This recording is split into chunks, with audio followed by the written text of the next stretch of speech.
పిల్లగా వధించబడినటువంటి యేసయ్య వధించబడ్డాడని నీవు నేను కూడా దేవునికి భయభక్తులు నిలిపేటువంటి వారిగా ఉండాలి. హల్లెలూయా.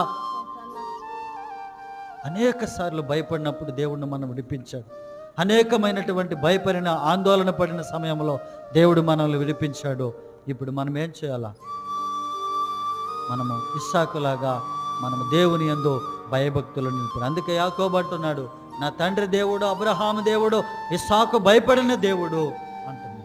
కాబట్టి ఎప్పుడు భయపడ్డామో ఆ భయపడినప్పుడు దేవుడు మనల్ని ఆదరించి నడిపిస్తున్నాడు.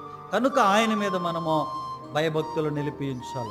చాలామందికి భయమే ఉంటుంది కానీ భక్తి ఉండదు. ఎప్పుడు చేసినా ఎట్లా చేసినా భక్తి అనుకుంటున్నారు. దేవుడు అందరినీ అంగీకరించడు. దేవుడు అందరినీ అంగీకరించడు. ఎప్పుడు చేసినా ఎలా చేసినా భక్తి అనుకుంటున్నారు. అందరినీ దేవుడు అంగీకరించడు.